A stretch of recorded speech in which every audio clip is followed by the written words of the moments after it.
Can you hear us, Aaron? Yes, I can, Marion. Okay, great. There we go. Okay, so it's 4:03. We call the meeting to order. Before we move to item 2, I'd first like to welcome our new commissioner, Robert Vane, to the table and all the fun work that's going to be here. So, Robert, maybe you want to take a minute, just introduce yourself to everybody. Thank you, Kurt. Yes, my name is Rob Vane. I go by Rob. Um, uh, I'm delighted to be on the Water Commission. I have had the pleasure of being involved in some water activities in the years leading up to this, have served as a member of the Flagstaff Water Group. And so we have commented from time to time on various rate and water conservation issues and so on and so forth, but delighted to get into it in greater depth on the Water Commission.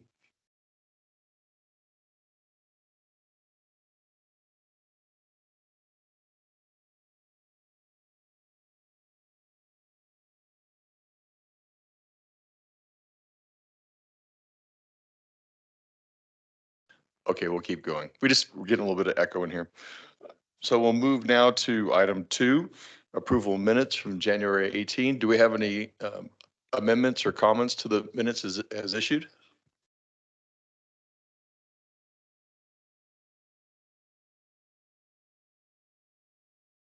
Second. I make a motion, Robert Dilday, I make a motion to approve the minutes of the last meeting. And Second. yeah, thanks, Don. Okay, all those in favor say aye. Aye. No opposed. Okay, carries. Okay, now section 3, item 3, public participation. Public participation enables the public to address the commission about an item that is not on the agenda. If you wish to address the commission, please state your name and address for the record. The Arizona open meeting law prohibits the commission from discussing or taking action on an item which is not listed on the prepared agenda. The commission members may, however, respond to criticism made by those addressing the commission, ask staff to review a matter, or ask that a matter be placed on a future agenda. Public comment should be limited to 3 minutes reading time. So do we have anybody that would like to participate in public participation?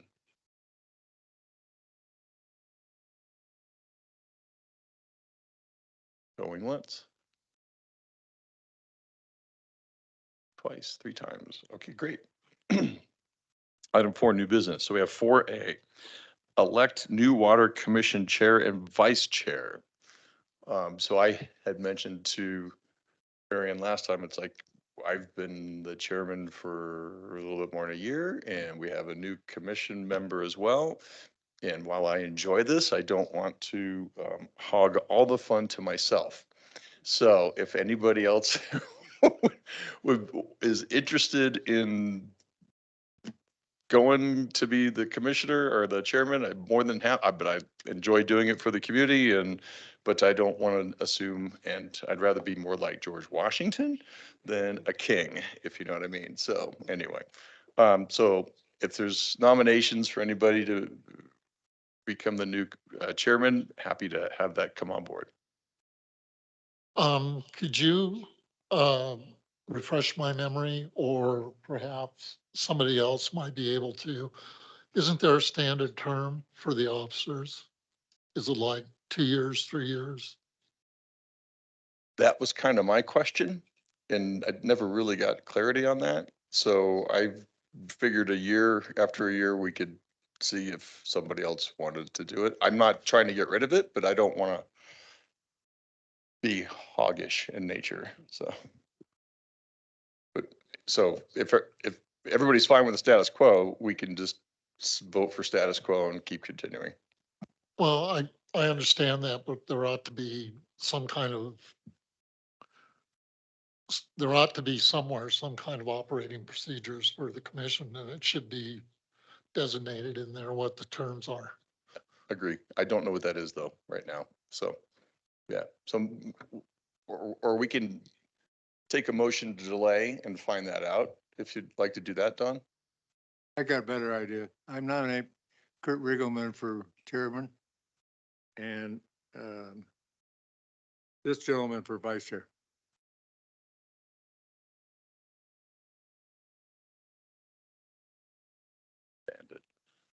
And If we're gonna do it by slate like that, I'll second the motion or the nomination. Yeah. okay, so any other nominations? They vote early, vote often, as they say. Okay, all those in favor say aye. I'm going to abstain, obviously. So, okay, motion carries, but I abstained.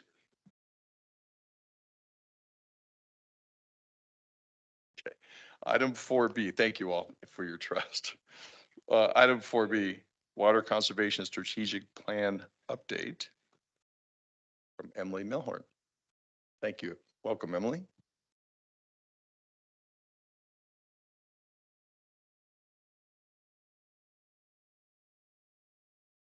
Wait, how about now? Okay. Thank you so much. My name is Emily Melhorn. I'm the Water Conservation Specialist for the City of Flagstaff. And myself and Tamara Lawless today are going to give you the strategic plan update for the Water Conservation Strategic Plan. Thanks. All right, for calendar year 2023, we've Emily, hit some Emily, more. can we go into presentation mode real quick? What? Can you shift it to presentation mode? on the Oh, screen? yes.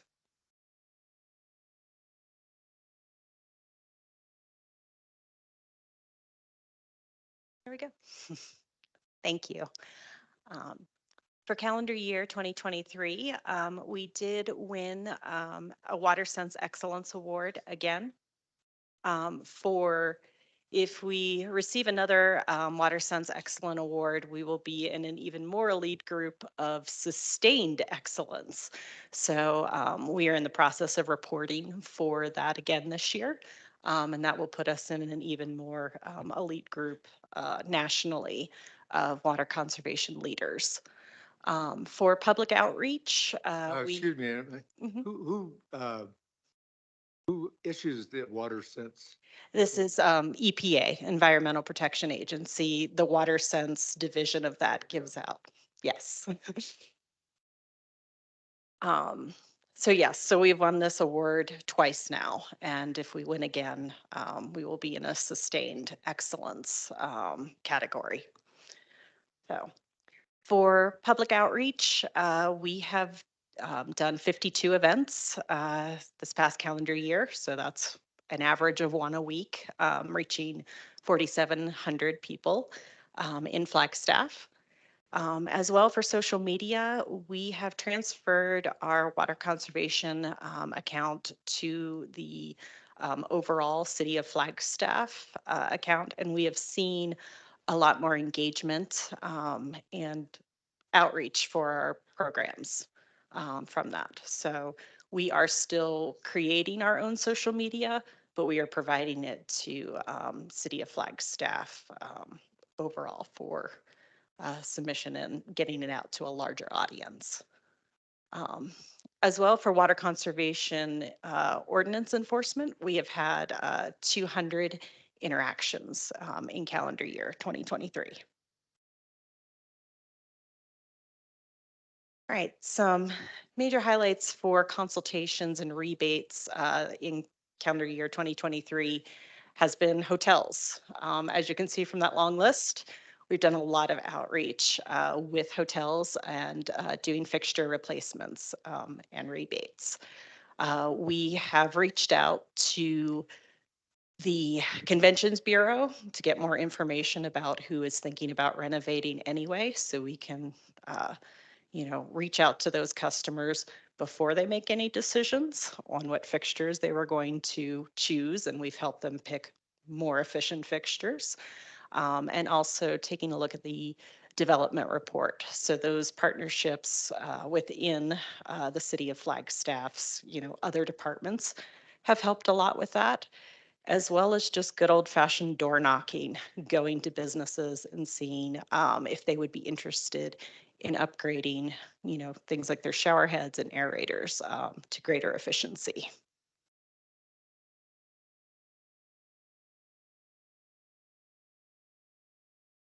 Bringing me in for this one. Good afternoon, Commissioners. Tamara Lawless, Water Conservation Program Manager. So we are also continuing our non-revenue water auditing.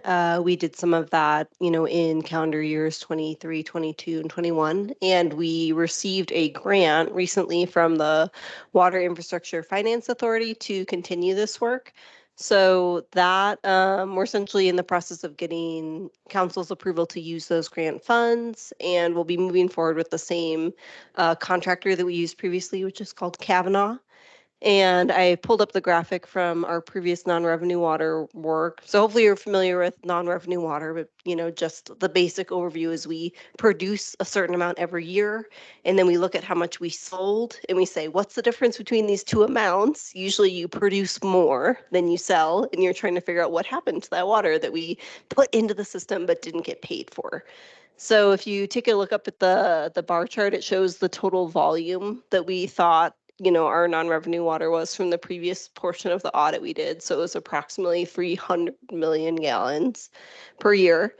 And then that loss of revenue is approximately $1.13 million a year of lost revenue. And so, you want to narrow that amount. We want to figure out, are there places where we can improve metering or reduce leaks so that less of the water is not getting paid for that we're producing. And so the grant that we received is for $136,000, and that's going to help us do phases 2 through 4 of this non-revenue water audit process. I'm going to bring Emily back to chat about some of the really awesome school retrofits that we've done.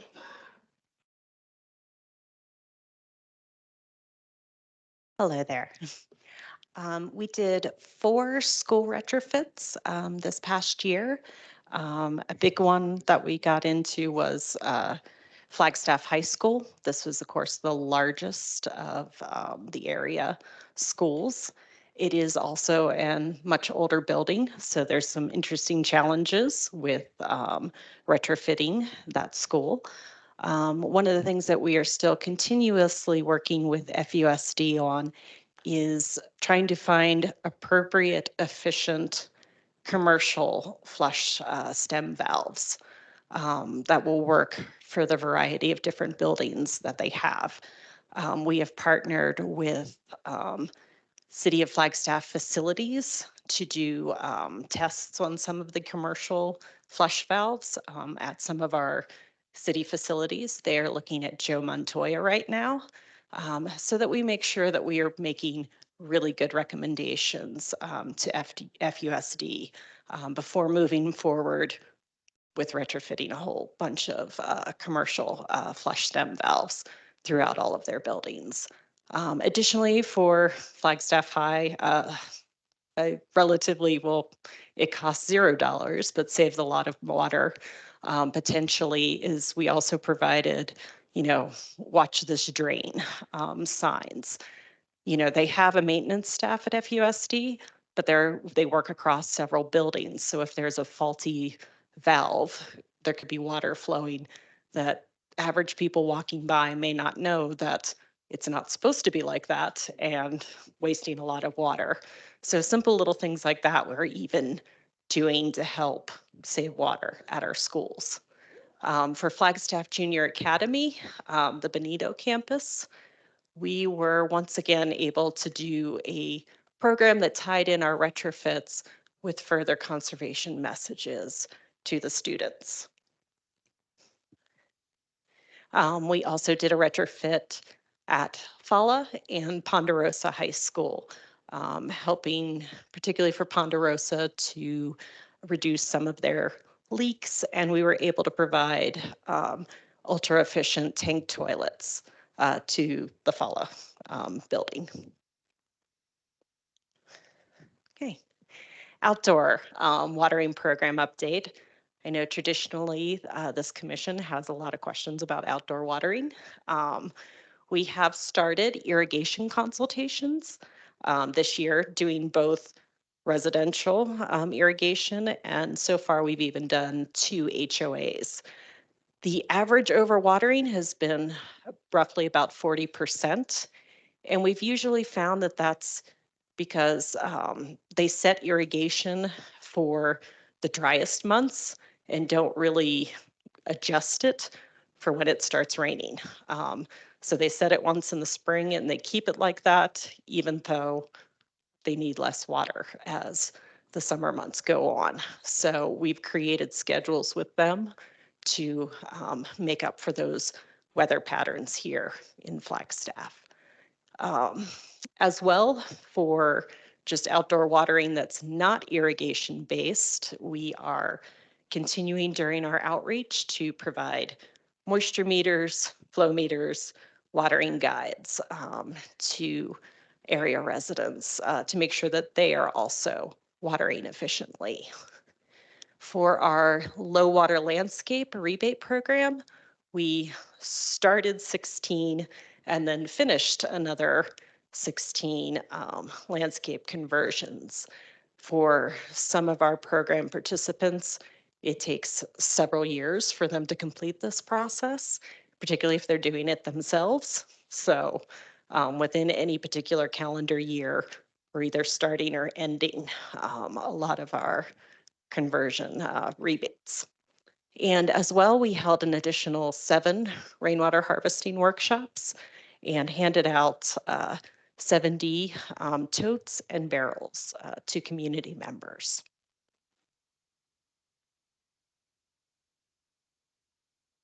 Going to talk a little bit about the Innovation Fund, and if you have further questions, I'll probably bring Tamara back up to finish this off. So for our Innovation Fund, we now have 22 households who are doing our pilot program for the Pearls Premium Low Water Turf. So far, we know that this grass seed does grow fairly well in this climate. That was one of the questions we wanted answered with this pilot program. But also, we will have more data later to see how much are the water savings compared to more traditional turf that's available on the market. As well, we've provided during our irrigation consultations, we have provided rain clicks to our various participants in the consultation program. And essentially, it shuts off your irrigation system when it's raining. So this is a very cost-effective program to help reduce watering. As well, for rainwater harvesting, for those community gardens that are already harvesting a large amount of rainwater, we've also provided drip irrigation kits that make it a little bit easier for them to effectively water their gardens utilizing rainwater. And we're trying to get some feedback to see how well do these systems work. Do they get clogged up? Different things like that. So we will have more data on that information later. Thanks, Emily. I'll also mention that we were recently approached by Economic Vitality. There's this challenge called the Innovate Waste Carbon Neutrality Challenge, where businesses pitch business ideas to reduce waste in the community. And they added a water conservation category to that. So a business can pitch a business idea that could conserve water for the Flagstaff community. So those pitches are happening in May. So we will see if any businesses come forward and pitch water conserving ideas. And then they can essentially get a grant to launch their business from that. And then we have some additional devices that we're testing out in the community, including 20 that do real-time meter reading. Essentially, it's similar to AMI or advanced metering infrastructure. So we're hoping, in the next decade that Flagstaff will move to an AMI system where we could look at a customer's real-time data. But in the meantime, while we're waiting to invest in that system, we have some pilot devices out there that can essentially fill that gap. And we would like to test that with our staff so that we can help people troubleshoot troubleshoot their consumption and do things like real-time leak detection. So that's what this kind of innovation fund is useful for, just testing new technologies, emerging technologies, and make sure that we are kind of at the cutting edge of things that are emerging in the field of water conservation. I also want to show our consumption graph here. So you can see this goes all the way back to 1980. And then we have, since like the mid 2000s, more specific breakdowns on residential, non-residential, and then non-revenue water. So the blue at the bottom is the residential GPCD. You can see that dropped from 66 all the way down to 46 in 2022. And then the non-residential has dropped from 50 all the way down to 34 over this more detailed time period. And then the non-revenue water's been somewhat hanging the same, and that's why we're kind of tracking down some of those, leaks or metering issues in our system. But this is great news for us. We're seeing that continued lowering trend of less consumption per user type over time. And you can see that it shows that the low in 2022 was approximately 90 gallons per person per day for all consumption uses, including non-revenue water. So Flagstaff is considered a leader statewide and even nationwide. Our GPCD is low. I always think it's fair to point out that we don't have agriculture, though, which can really bump that up in communities that have heavy agriculture. So that helps us a little bit that we're importing so much of our food. And then just in terms of next steps, so we're going to continue to implement some new things in our plan. We've been working with housing on launching a grant for low-income homeowners in Flagstaff that would essentially provide 100% free leak repairs and like fixture upgrades. So if a homeowner is low income and has the same toilet from the 1970s, we can come in there and replace it with a very high efficiency, even less than a gallon per flush toilet at no cost to them. So we're hoping that we'll kind of get all the paperwork for that finalized and be able to launch that this spring. Obviously, the rate study is ongoing. If you listen to the council conversation on Tuesday, conservation was listed as a high priority for almost all of the council members, and you'll hear some of that conversation again today when you all talk about the rate study. And then we're continuing our discussions on how the codes can shape and assist, Flagstaff's water conservation future. Can or should we look at water sense requirements? Do we need to make any changes around reclaimed water? For example, right now, reclaimed water does not have a time of use restriction for irrigation. So when my team is driving around town in the summer and sees somebody irrigating in the middle of the day, if they're on potable water, we can say, hey, by the way, this is actually a violation of the code. You can't irrigate in the middle of the day. Here's why, most of it's evaporating. But if they are using reclaimed water, it's a slightly different conversation because it's not covered by the same restrictions. So we essentially just change our messaging to say, by the way, it's actually not best practice to irrigate in the middle of the day because most of it's evaporating, and that causes stress on your plants because they try to keep their roots more shallow since the water's not really soaking in. And it would probably be easier for us if all of the water was under the same rules. And just long-term conversations about landscaping. Are there ways we can ensure that landscaping is retaining water?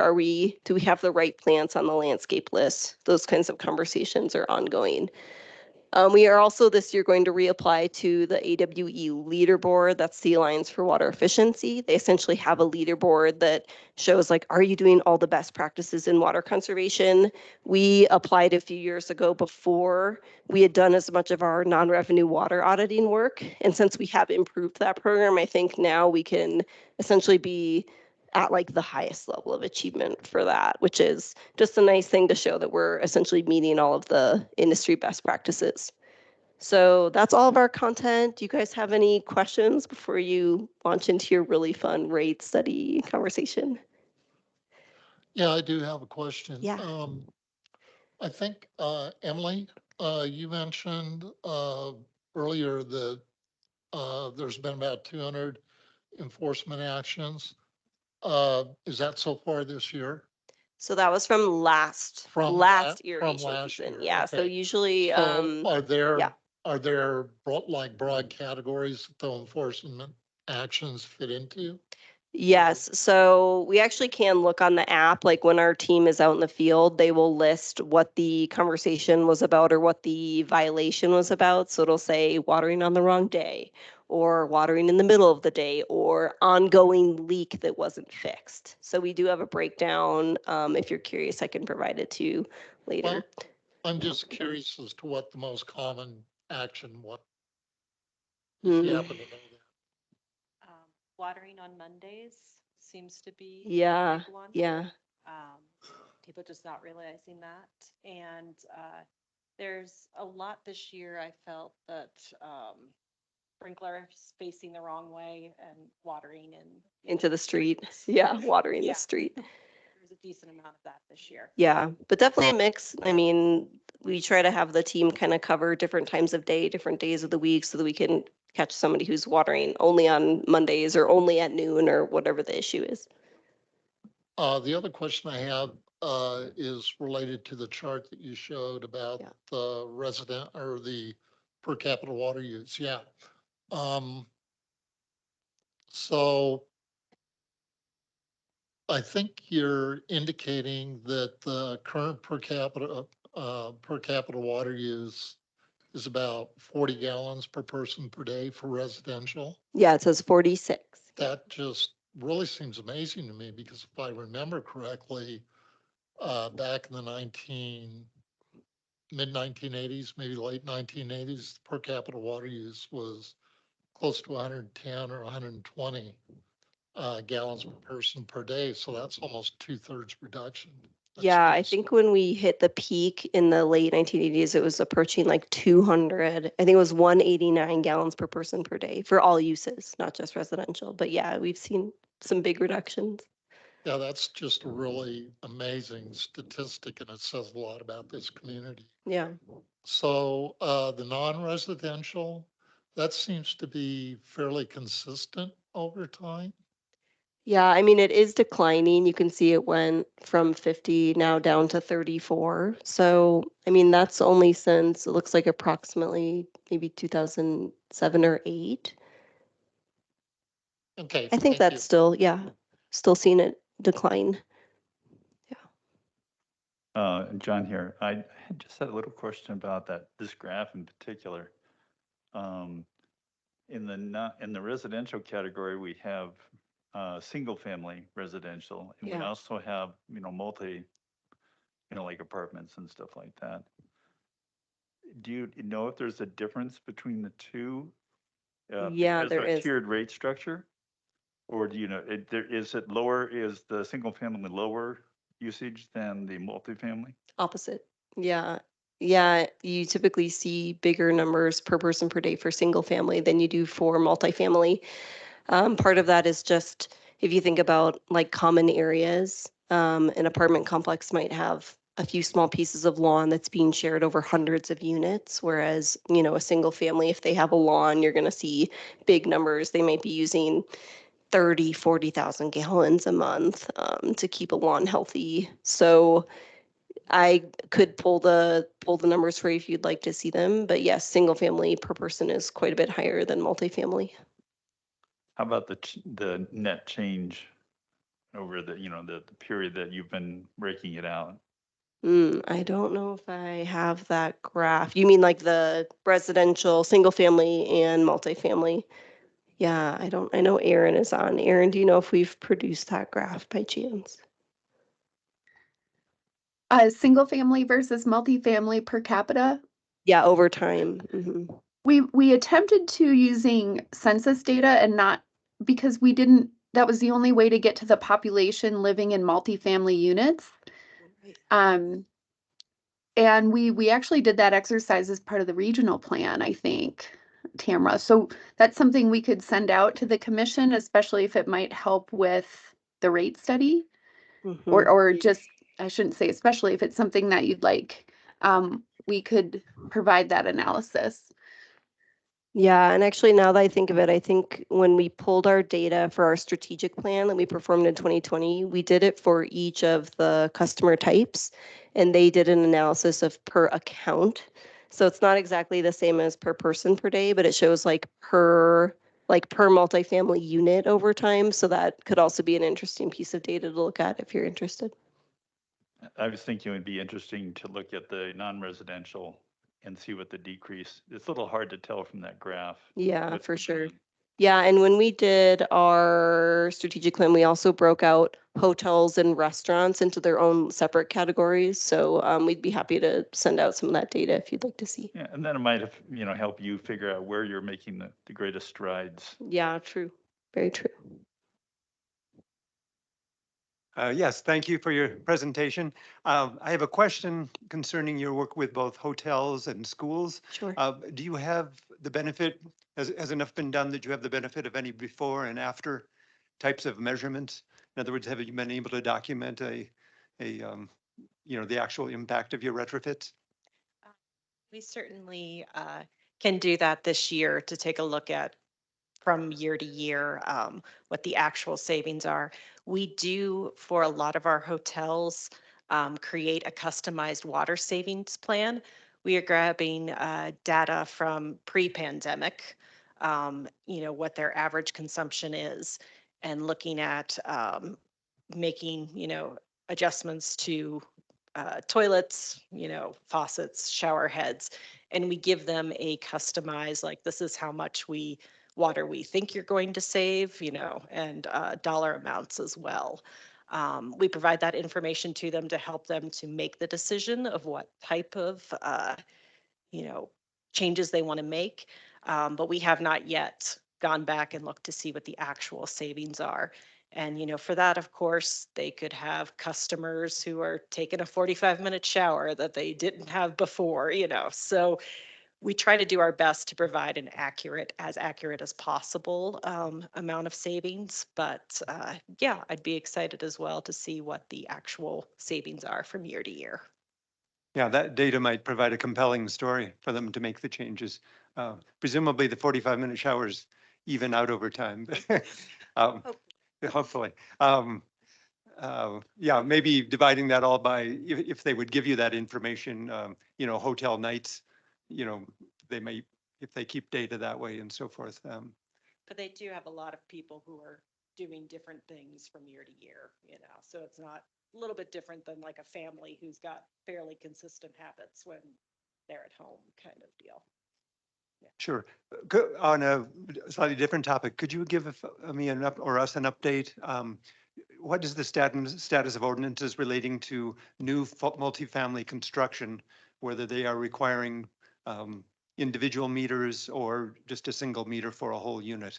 So renters could see and have to pay for their own usage.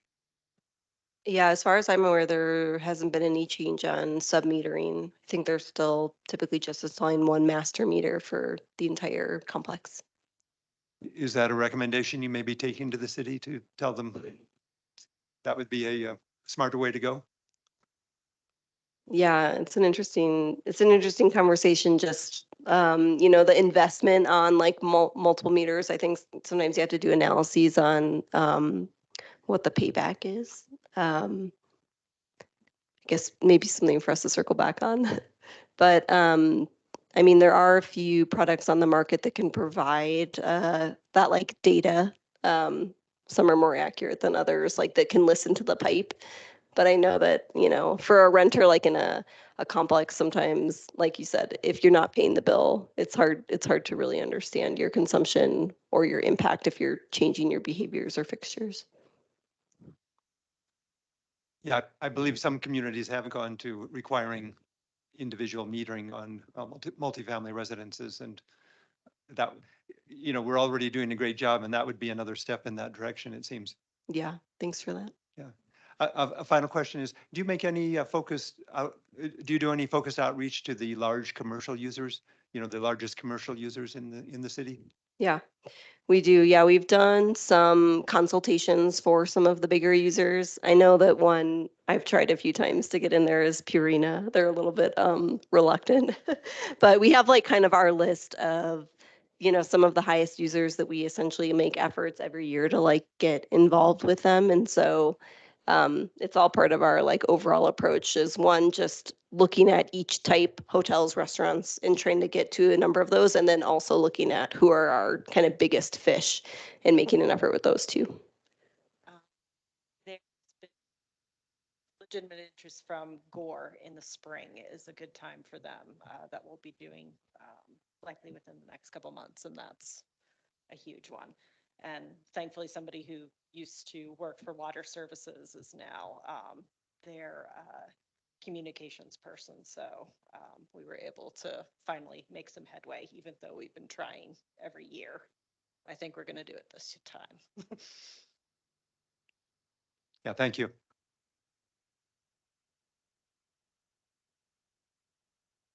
I've just got two quick things. First off, Director Jones might shoot me, but as you think through the code, it's just kind of along the lines of what Commissioner Vane said. We had talked in the past about when homes are sold or businesses sold, sort of at that point, having an audit of making sure that we're efficient, right? Because there's a lot of value transferring hands, and it's like, okay, to replace the toilet as part of the transaction isn't really that big of a deal, right? But it's a chance to strike while something's changing. So I don't know if it's a way to potentially look at that code, if we could do that or somehow get that certified as part of the process in Flagstaff. And the second part would be, like, I think the recognition nationally and locally for the work the team's doing is fantastic, and it's got to be great for the morale of the team. We're appreciative and be proud of what you all are doing, but the second part of that is, more importantly, the amount of money that you all have saved this city in terms of being able to delay new sources and of water having to come online is incredible. So, Aaron's job, you're making Aaron's life easy. So at We least hope part so. of it. No, might be playing tough on the sewage plant a little bit, but that's a different situation. But I mean, congratulations and thank you. It's really been, it's amazing. And I'm really super proud to be part of, I'm very much on the ancillary, but of what you all are doing. So thank you. Thanks. Appreciate it. Thank you. Hey, thanks. Okay.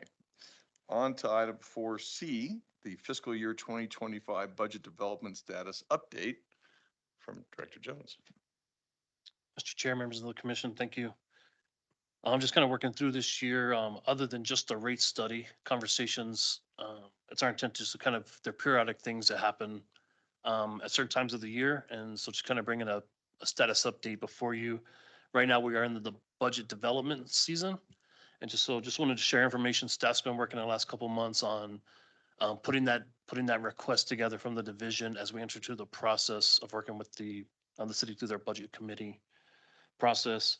I think just a few takeaways that I think you've probably heard through the rate study as well as the budget, which is intentional. Through the budget development, our intention was that it matches very closely to the information that we're providing into the financial model that develops the rate study, right? It's not a time to deviate the operating budget when we're setting rates. So very intentional that those align, and staff has done a good job. But I think very similar, what we're seeing is, again, an initiative that we take reoccurring expenses and we try to fund those through the reoccurring process. So increasing that reoccurring expenditures is an initiative, and then also looking to see the increases that we're experiencing for things like electrical and chemical and those maintenance and repairs. That's where we've seen significant increases, as we'll continue to mention through the rate study on when we talk about those are higher levels of inflation that we're seeing than everything else, that electrical, chemical, and repairs. And so very similar in our budget request, try to align through that too. But ultimately, again, just kind of sharing with the committee, like other things that we're doing at those point in times of the calendar year, and making sure that we're giving you those status updates. As we continue to work through that process, it'd be my intent to kind of come back as those things change, or even once we get to a final developed budget approved, that'll be in place. And that also shows up in our project status, kind of the green light, red light sheet. We put that information on the back where we track the budgets at the fund level. But ultimately, so all those things tie together, but just wanted to kind of give you a status update. That is an additional thing that staff is working on in this time of year and kind of where we're at, and absolutely always available for questions. But thank you. Thank you. Director Jones, in the meeting packet, I wasn't able to reconcile what I was seeing on this page in your summary with the O&M request, ongoing one-time and personnel, with what I was seeing on the final page with much bigger numbers on the operating budget adherence, you know, with, as I said, much higher numbers. Could you just walk through what we're seeing in this table? Maybe explain the columns? Yes, Mr. Chair, Commissioner Vane. Yeah, so while they're looking at the same approach, there are two different documents. So the one that we're on now is the budget request for FY25. So these are modifications to the base budget that we'd be requesting. On the last page of the packet is our budget tracking for the current fiscal year on available money available in the current budget and how we measure that against our burn rate through the calendar year. So the numbers won't reconcile because the staff summary is talking about significant increases that we'd be requesting in the next FY25's budget. And the last page is just how we're tracking our current FY24 budget. Okay, so what I'm seeing here, these are incremental over a baseline of some sort? Yeah, so those are incremental requests that would come into the FY25 budget. I see. Thank you. Yes, sir. Any other questions? Okay, here we go. Let's get to item 4D. Rate study analysis, introduction to rate design. This sounds like the beginning of an economic class with Aaron Young. So here we go, 4D.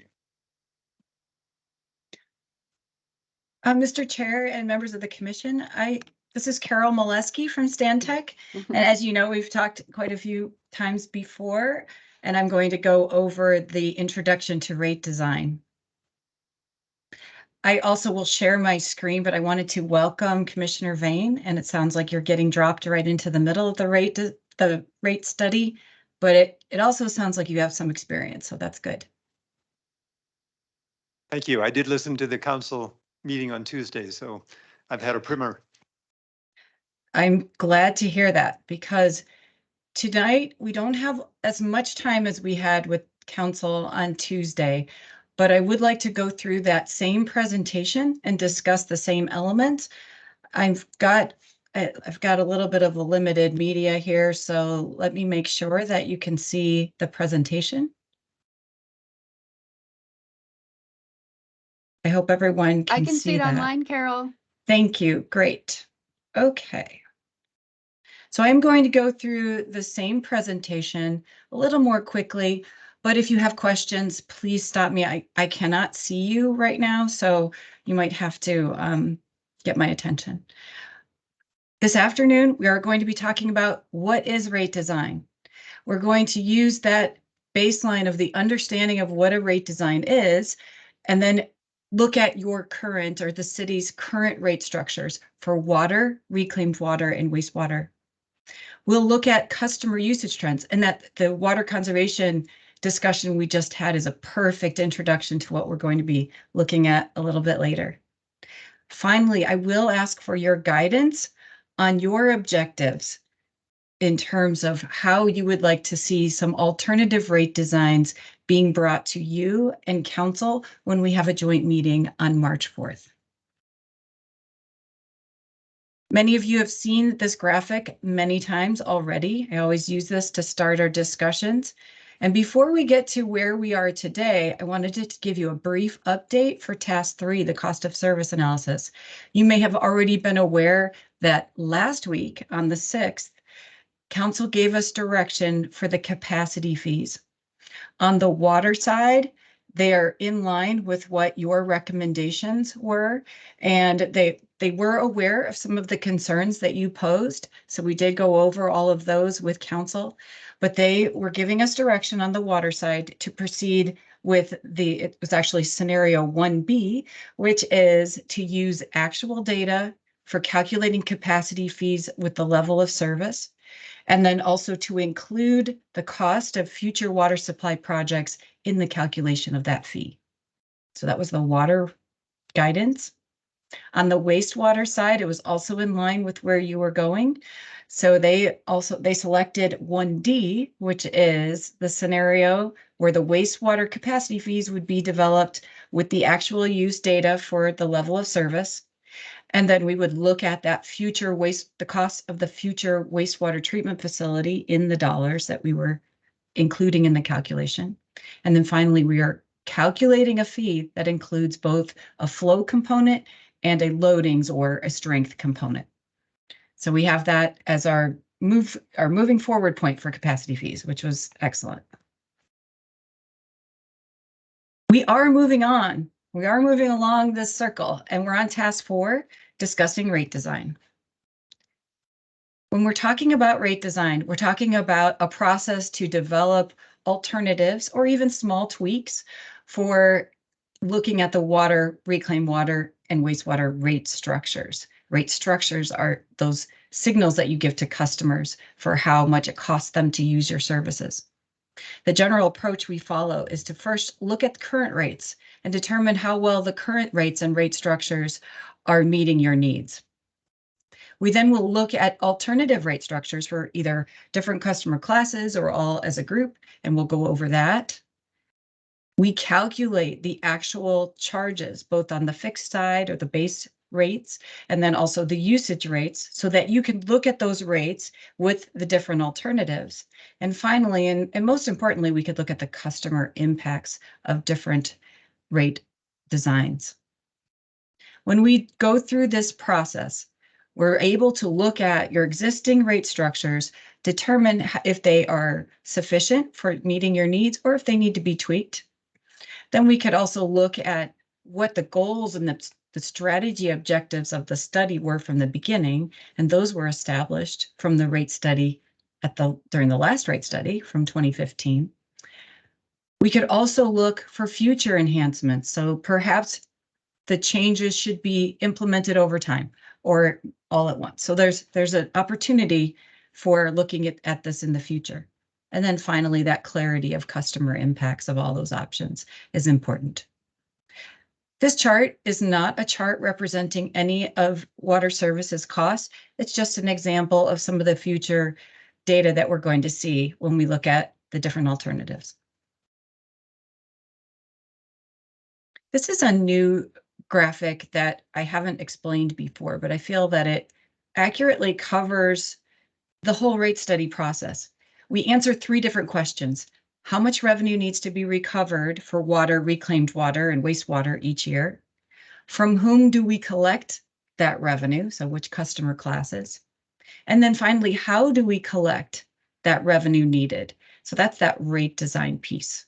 The financial planning task that we completed in October looks at how much. And as Shannon was talking about just a few minutes ago, we look at those base budget needs and any additional needs starting in fiscal year 25. We also look at any future debt service and existing debt service payments, plus all those project costs. The whole financial planning process was reviewed with you and City Council back in October. If you remember that joint meeting where we received guidance and direction for going forward with funding the full capital improvement program for each of these services. The second step with the cost of service allocations is that approach where we take the dollars for each year and we look at how those costs are incurred across the systems. So water systems, reclaimed water, et cetera. You get where I'm going there. And here, part of this is looking at how each of your customer classes use your systems. We already saw a little bit of it earlier today. So we'll go and talk more about that. Capacity fees are a component of the cost of service allocations.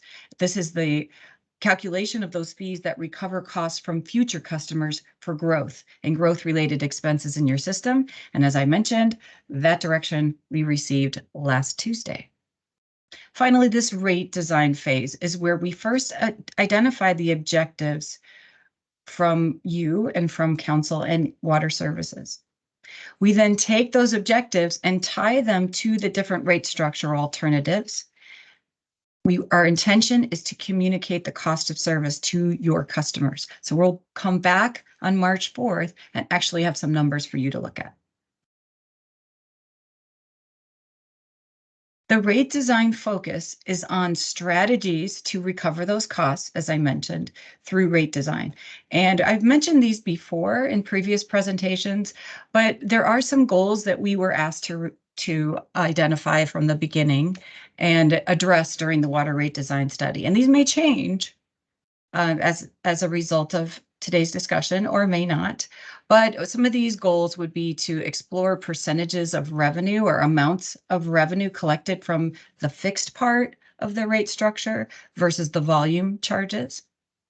They were to investigate different ways to recover revenues from commercial rates, say through tiered rates, as you do with single-family customers. We were asked to investigate seasonal rates, and we'll talk about what those are. And then finally, a simplification of your rate structure was another focus. On the wastewater side, there's not a whole lot of room for wastewater rate design, but there are some things we can look at, and we are asked to look at grouping customer classes by wastewater loadings or strengths of wastewater flow. So that's something that was asked to be considered. And then also a monthly base charge for wastewater is on the radar, because currently wastewater rates do not have a base charge or a fixed charge. And then again, simplifying non-residential rates is part of this. And finally, that estimation of bill impacts is part of our focus. So we want to just keep those in the back of your mind as we go through the next slides. The charts on this slide represent very simply some traditional water rate designs. There are quite a few different variations on these. We tried to just break it down into the basic types of structures, and the majority of these, except for this first one, are the volume component of the rate structure.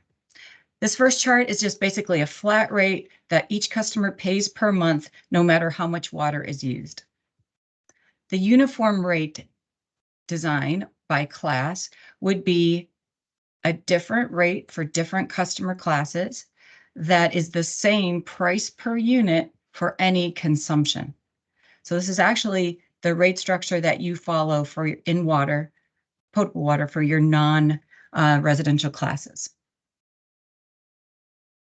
The third graphic is called the seasonal rate, which indicates that there is a cost for the city to provide water during peak irrigation periods, which are typically in the summer, so that the seasonal rate would be a higher rate per unit of use than the off-peak rate. So this type of rate structure would have essentially 2 or 3. Phoenix actually has this rate structure, and they have 3 seasons, but there's 2 different rates for different levels of consumption during different parts of the year. The chart here is an inclining block or inclining tier rate structure. And this is the structure that you follow for your residential customers, where increments of usage at a certain threshold become more costly. So the more water you use, the higher the unit rate. The last rate structure here is called a water budget-based rate structure. There are many utilities in California and some in Colorado that implement this kind of rate structure. It is an individualized rate set for each customer. So each customer gets its own rate structure, and it is based on characteristics of water use. So typically that first tier is based on an indoor water use allowance. The second tier is the outdoor water use or the irrigation budget. A third tier could be any excess use over that, and you can have some rate structures like this have a an excessive or a penalty use or a surcharge use. So there are quite a few different variations on the structure. And I'd like to mention that the structure being individualized requires a lot of data to establish. Get a quick question, Commissioner Nauman. That last structure for a multi-family type dwelling situation, does that help take into account whether there's 2 people living in the house or 8? And Commissioner Nauman, that it depends on how the rate structure is set up. So for example, a community we work with in Colorado, in Castle Rock, even with multifamily customers, they use the average winter monthly consumption as the metric for that first tier. Boulder, Colorado, though, uses people per household.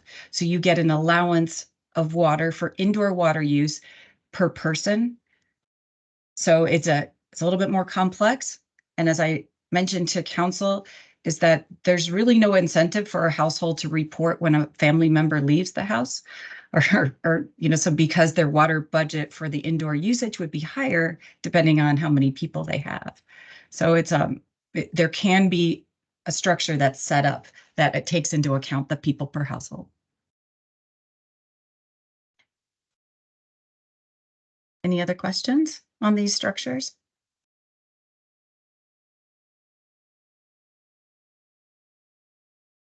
If not, I'm going to move on. As I mentioned, there's fewer options for wastewater, and the 3 I show here are pretty basic. Again, there's variations on each. Similar to water, a flat rate structure would just be the same price per month for any amount of discharge or usage. So a good example is Pagosa Area Water and Sanitation District. They just charge per equivalent unit, a flat charge per month. The other 2 rate designs are very common in the industry. You have the surcharge rate design, which is a part of your current rate design. You actually have a combination of both of these. So the surcharge rate is an assumption that there is a unit rate per amount of wastewater discharged, but that rate is established based on the assumption that the discharger has normal domestic strength or normal residential strength waste. Your larger industries would be charged a surcharge per pound of wastewater discharge that would be greater than that domestic or residential strength waste. And we have these terms, you've heard these before, I'm sure. BOD is biochemical oxygen demand and TSS is total suspended solids. So those are measures of the strengths of the wastewater. And if those strengths are measured and they're sampled periodically throughout the year for these large industries, if they are showing that there's a higher strength waste, then that customer pays an additional surcharge to that normal rate. The last option is the quality quantity rate design. And this is also a rate structure that you apply for your non-residential customers, where you have one rate per unit of volume, but that rate varies based on that customer class's strength of their waste. So again, it's based on the biochemical oxygen demand and total suspended solids waste assumptions. We'll talk a little bit about how your rate structure is set up in a few minutes. But these 2 rate designs are fairly common in the industry. Do you have any questions on the wastewater rate designs?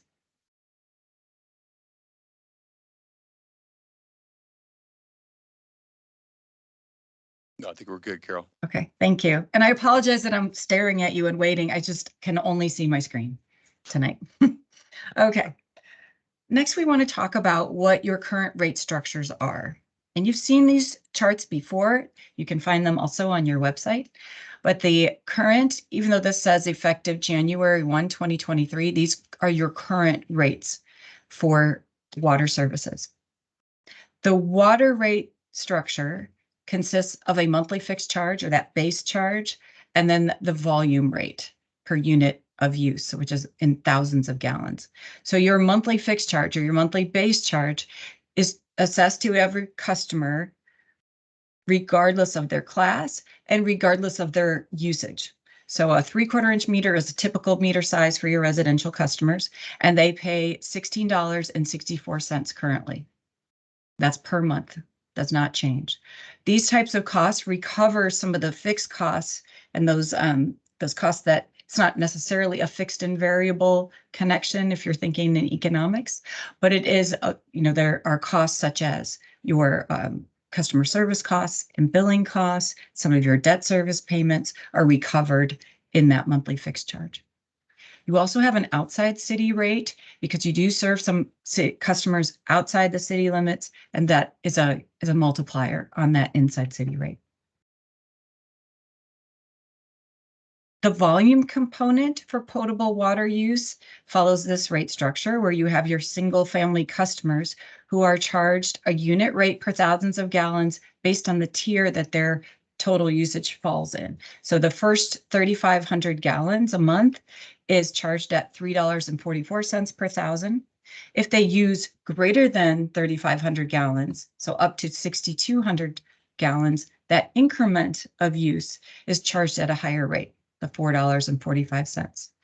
And then in the tier 3 goes up to 11,500 gallons. That's a $6.86 per 1,000-gallon charge. And then anything over 11,500 is the highest rate at $13.72 per thousand.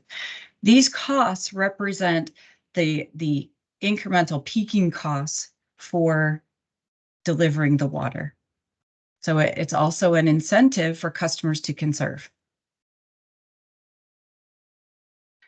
Your non-single family rate structures are based on each of these types of classes. So the multifamily customers that we discussed are charged at $4.42 per thousand gallons. And then you could see that the other non-residential customer classes have their own rates, with standpipe or those potable water bulk stations at the highest rate.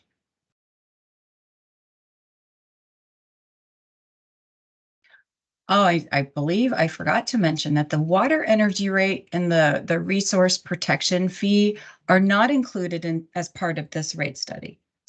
So the charge is still here on this chart because we're going to show you a total bill, and we want you to keep in mind that these are outside of what we're calculating here, but they still are part of the bill. Reclaimed water rates are tied to the potable water rates. So per your city code, these different rates by customer class are a certain percentage of the potable water rates. So residential rates, and there's Rick Tatter will tell you there is a little bit of a formula here, but the reclaimed water rates for residential are 35% of the potable water rate. You have varying percentages across these other customers, from 50% of the potable water rate to 75% of the potable water rate. So I have a copy of the code if you're interested, maybe later if you're curious about that, but we could take a look at what those percentages are. On the sewer side, as I mentioned, I'm sorry, I forgot one thing. The reclaimed water customers also pay the same base or fixed charges that water customers do, and they are the same charges. So a 3/4 inch reclaimed connection would pay $16.64 today.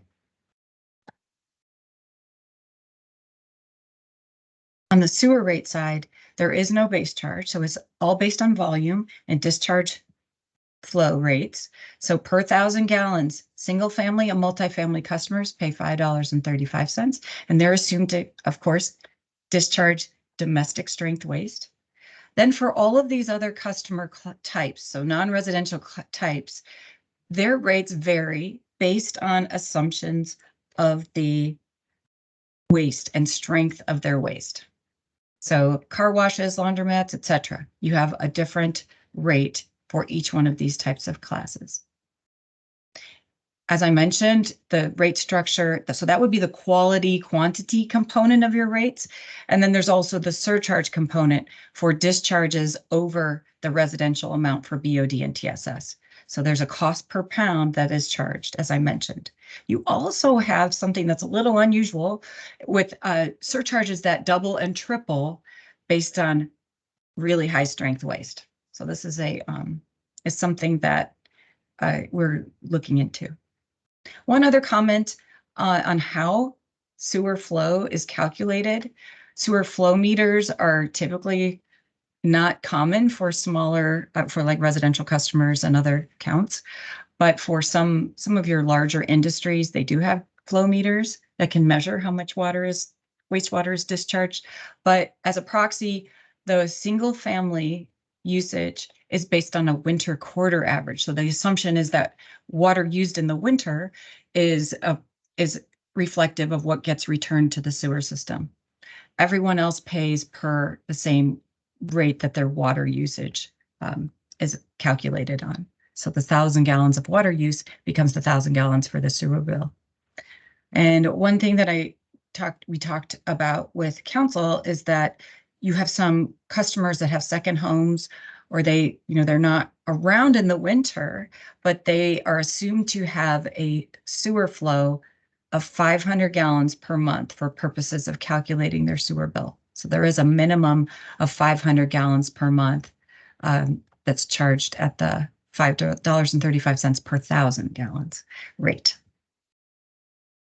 Before I move on, do you have any questions about your current rate structure? Yes, Carol, this is Rob Vane.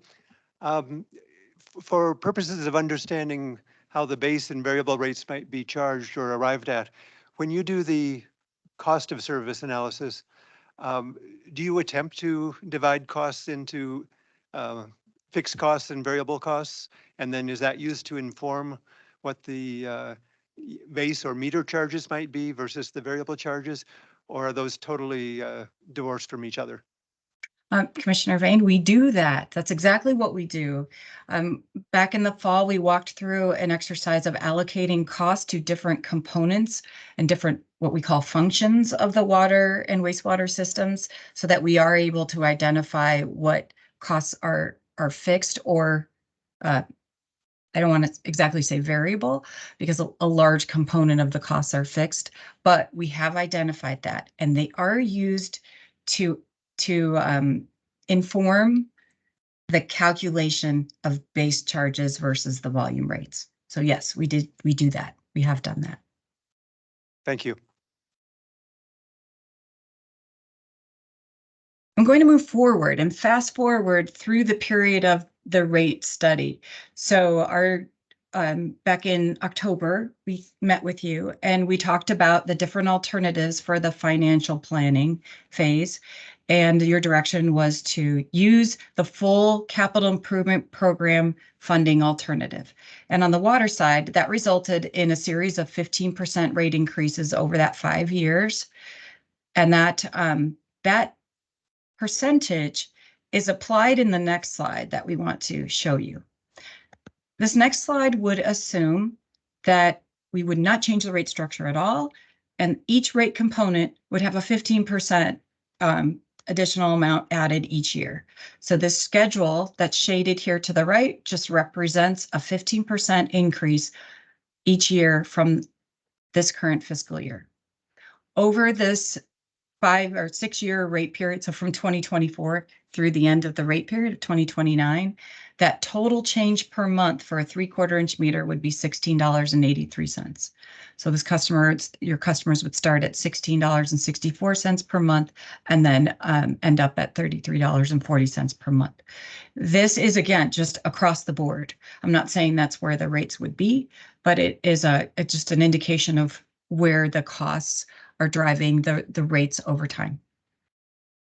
We do the same thing for the potable water side. So we've added that 15% to each of these per 1,000 gallons rates, and you could see the total change for each of those rate components over time.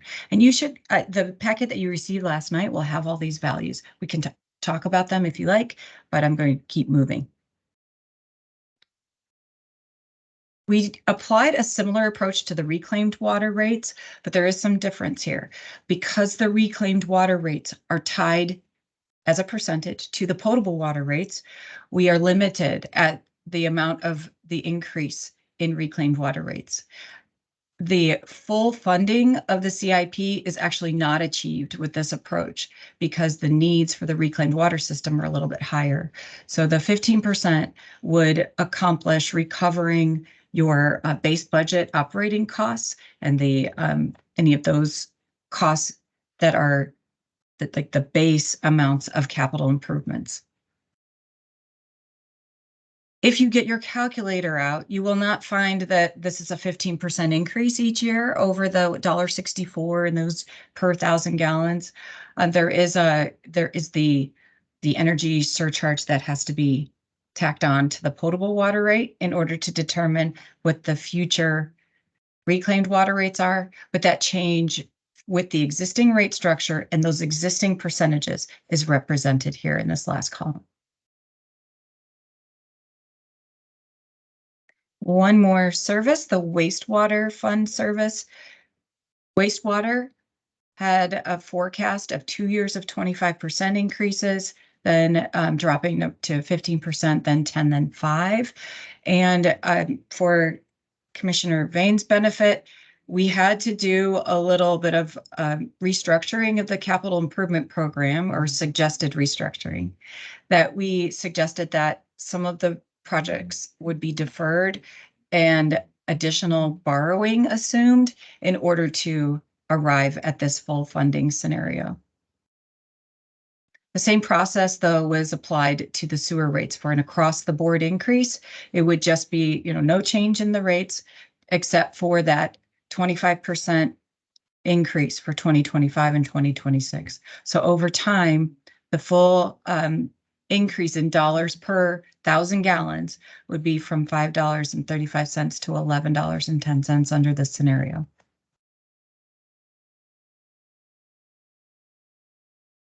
Any questions on those forecasts?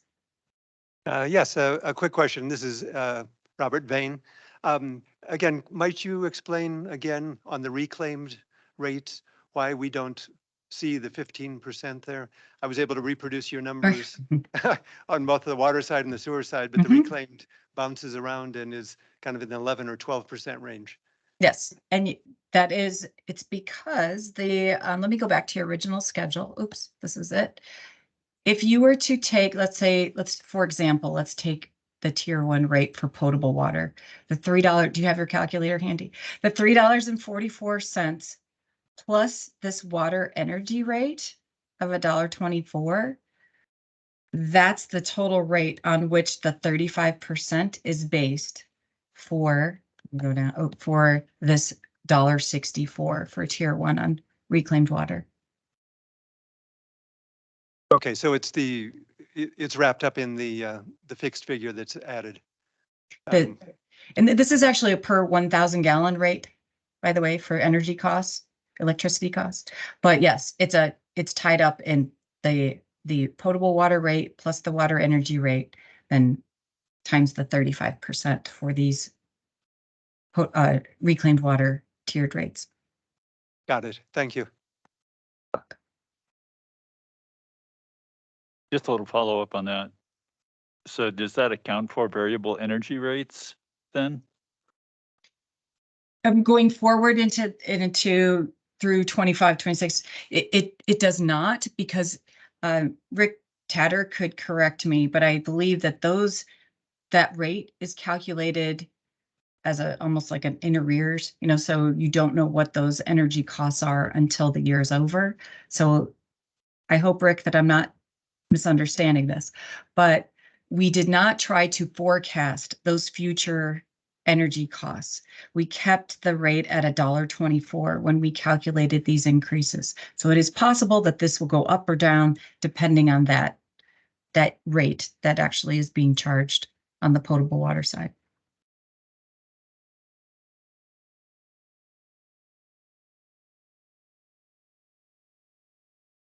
Thanks, Carol. Okay, thank you. I'm going to move on to our examples. back a few meetings ago, Erin presented some sheets that are informational for your customers, and they represent a typical municipal services bill for a commercial customer and a single-family residential customer. And these contain all of the components that a customer sees on their bill.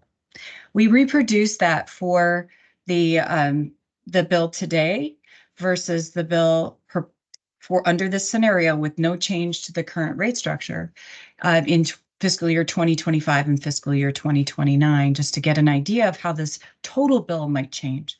The residential typical usage per month is 4,550 gallons. And based on that assumption and a typical 3/4 inch residential customer, we see that the current bill would be adding up all your stormwater fees, any solid waste charges, taxes, etc.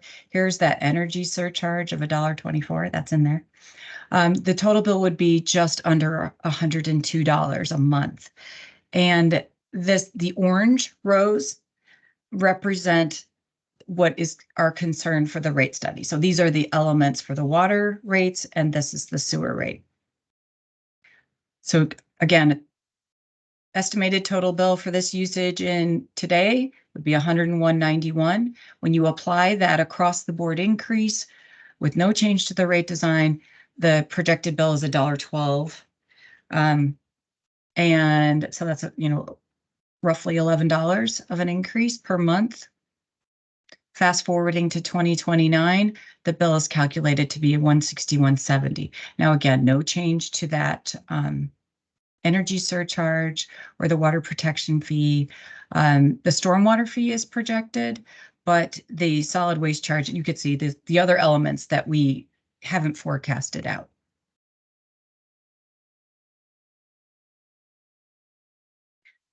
We did a similar example for commercial. A commercial customer in this example would be using 51,750 gallons. That total bill for a month in this current fiscal year is $994.92. And then you see that increase, of course. So the increase for 2025 with no change to the rate structure and $1,600.52 for 2029. Do you need me to go into any more detail on these, or should we move forward? We could proceed. Okay, thanks. Okay, so we wanted to look at how or have your current rate structures affected your customer usage trends. And fortunately for me, Tamara already went into this in detail. So I'll just quickly talk about some of the events that happened that we believe drove down those average water uses. So the conservation ordinance was, you can see that this is the peak usage here in the late 80s or 1990, I would think that is. So that conservation ordinance, I think Erin's probably cringing, I'm getting the dates wrong, but the conservation ordinance was initiated in 1988 and amended in 2003 for the water conservation program. So you could see that that has an impact on water usage trends. The tiered rate structure was implemented in 1991. Prior to that, you had a uniform rate structure, from what I understand. So 1991 gives you the biggest price signal with a tiered residential rate structure. You've had toilet rebates since 1991, so implementing more efficient household appliances. And then with the reclaimed water distribution system in 1993, in total, that just supports without that, just supports the usage of the reclaimed water that would help drive down the usage of potable water. By the way, GPCD, as you know, is gallons per capita per day. And as Tamara pointed out, you can see the decrease, particularly in these last few years, in the usage in gallons per capita per day, not only on the residential side, but also on the non-residential side. And that the non-revenue water varies, but that you still have that downward trend. We have another way, or two other ways we can look at these trends for water. The two tables on this slide show us on the left the change in accounts. So the growth in accounts from 2021 through 2023 for each of your customer classes. And of course, the majority of the growth is in single family. But that 1.4 overall increase in accounts, then we can compare with the change in water usage. So we have that, the trends from 2021 to 2023. These are 1,000 gallons values, and we actually see a decrease of 10.4%. So it's good news that even though you're adding accounts, overall, you're seeing those conservation savings in spite of that increase in accounts. So it reflects actually in totality, all of your water conservation programs and the rate structure.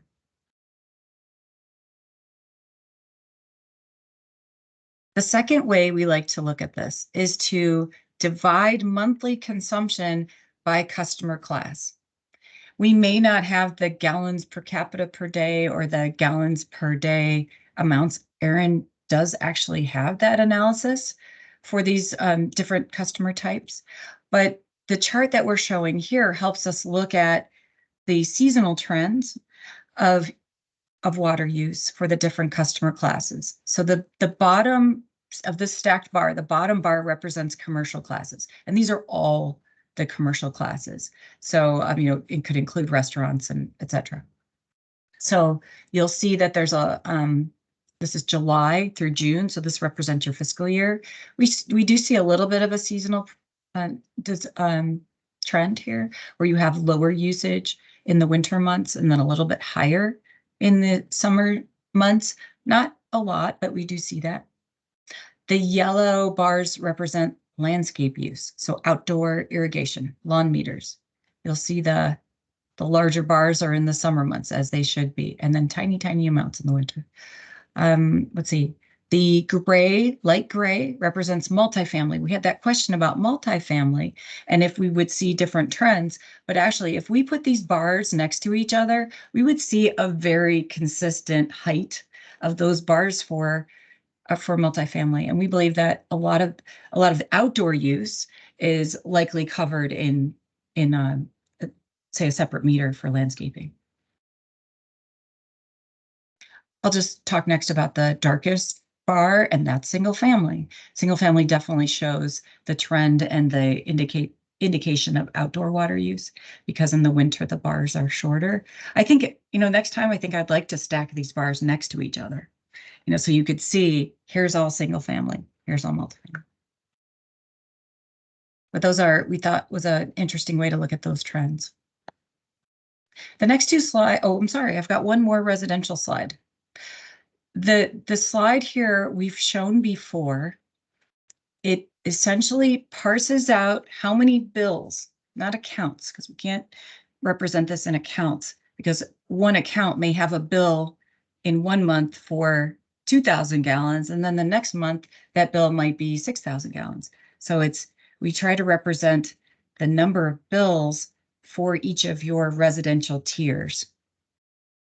This shows us that the majority of your bills are issued in Tier 1. That's usage up to and including 3,500 gallons a month. The next highest group of bills is in that second tier, so up to 6,200 gallons per month. And then you see that the number of bills peters out a little bit. We do have some customers who use greater than 20,000 gallons of water a month. They land in that highest tier. Another trend that we like to see is that average usage per bill, as we've already discussed. In 2023, it was calculated to be 3,824 gallons. So very interesting way to look at your actual usage. This is for 2023, by the way. So you have we use this a lot also to evaluate those tier thresholds and to determine if a tier threshold maybe should be increased or decreased. So that is part of the analysis for rate design. I wanted to quickly revisit your reclaimed water and your wastewater characteristics. So for 2023, you have 106 reclaimed water accounts with off-peak golf courses using the majority of the reclaimed water, of course, and commercial customers. So you can see that those characteristics for residential and non-residential usage of reclaimed water.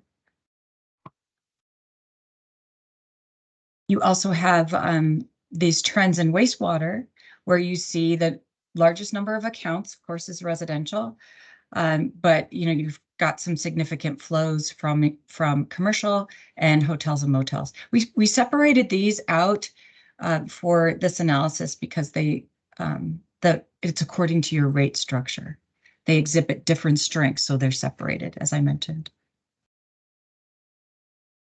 We have one more wastewater system characteristic, and that is the assumed wastewater strength, or the loadings that are assumed for these different customer classes. This forms the basis for your current rate structure. Remember that we have a different rate for each of these types of customers, and it is due to their assumed strengths of their waste. Many of these customers are sampled. So your manufacturing and institutional customers are, industrial customers are sampled directly, but some of these other strengths in milligrams per liter, by the way, are taken from national data. So they're assumed to have certain milligrams per liter of wastewater strength. But this is important because if you remember, one of those goals for a rate structure may be to simplify this on the wastewater side. And what we can look at are similar strengths of wastewater, say lower strengths of wastewater, like car washes and laundromats, maybe even including commercial customers in that category. And then you have some higher strength customers, such as restaurants and industrial laundries, of which you have one. Okay, any questions on those wastewater and water and reclaimed water characteristics before I move on? Yes, Robert Vane again. Just a quick question, kind of a surprise. On this page on assumed wastewater strengths, I was surprised to see that car washes, laundromats, and commercial are lower than residential. But yet I was surprised then back several pages earlier, they actually have higher rates on, sewage rates. And so that appears to be that's a kind of a conundrum. What explains that they have higher rates despite lower strength loadings? Yes, well, in the industry, we typically do not provide a lower rate for lower than domestic strength waste. That's the domestic strength is assumed to be the minimum. I was not part of your previous rate studies, so I do not know why their rate is higher for these types of classes. And I don't know if Jolene is in attendance, but she may know why that, or maybe Rick Tatter knows why that rate is higher. But that is a good question. Is that the type of thing that may be addressed this time around? It will, but we do not expect to have a lower rate, as I mentioned, because domestic strength is typically the minimum cost for wastewater discharge. When I said lower, I meant that the commercial car wash and laundromat people might expect a rate closer to the residential. Yes. Yes. Thank you. John Nauman here. Are there any other components that could be considered in the strength category, or are you just going on to total dissolved solids and COD? There could be other chemical constituents that could complicate matters, I would think. You are correct.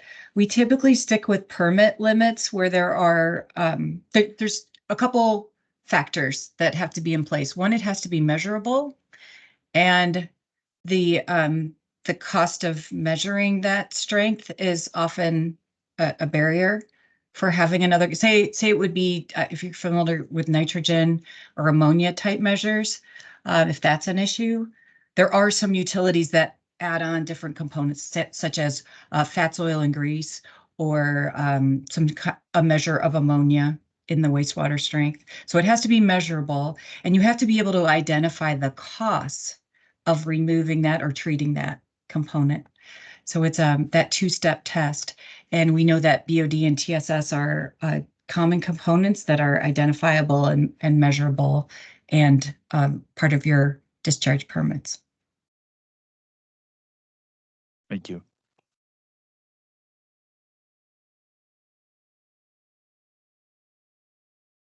I'm going to move on to the next. This is the interactive part of our discussion tonight.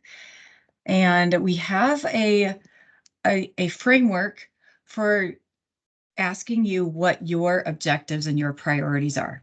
And this is a common way to evaluate any alternative, particularly rate designs. We have some criteria that we're going to talk to in detail that are divided up into 5 different categories. So I'm going to go through, I won't talk about them right here, but we're going to go through each of these, and I'm going to give you some examples of types of rate designs that meet or address some of these objectives. And at the end, I'd like to hear your thoughts on what's important to you. The first category is the revenue category, and this contains 2 pricing objectives. One is revenue sufficiency and then revenue stability. Revenue sufficiency looks at recovering the full costs of service annually. And guess what? We will not develop a rate design that won't meet your revenue requirements. It has, assuming all things being equal, your number of accounts and your flows and or usage, the rates will be designed to recover those revenues.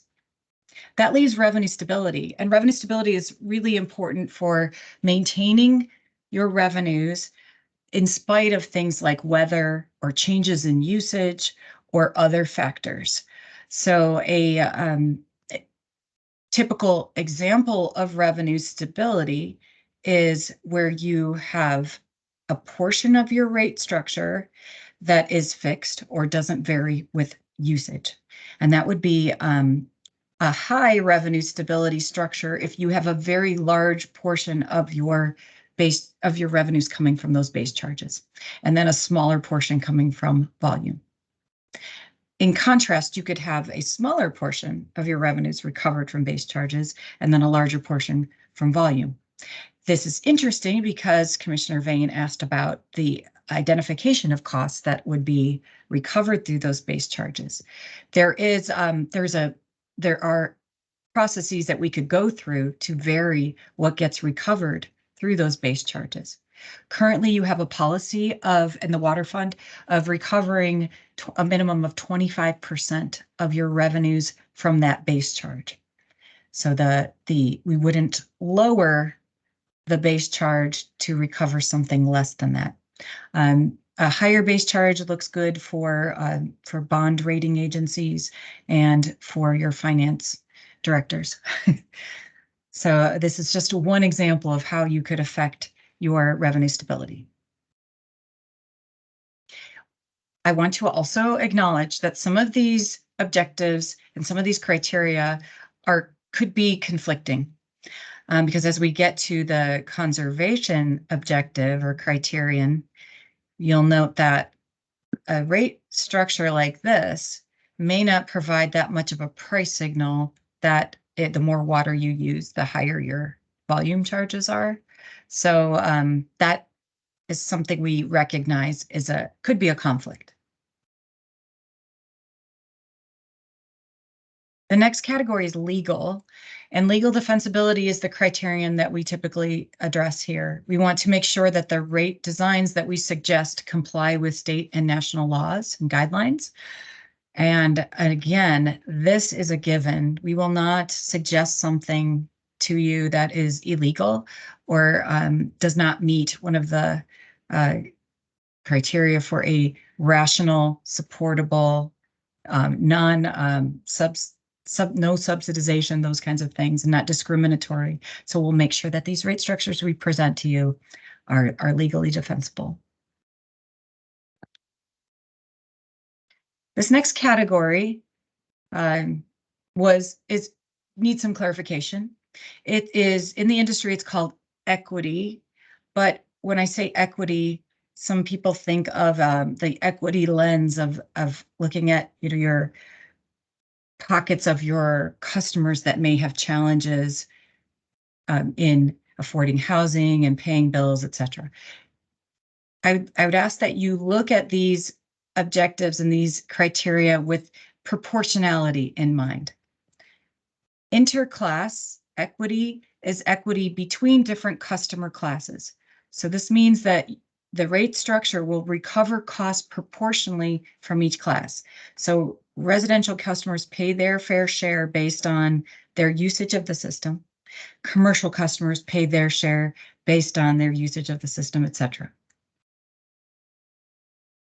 Intra or within class equity means that the costs are proportionally recovered through that rate structure from lower users versus higher users in a class, or users with different characteristics.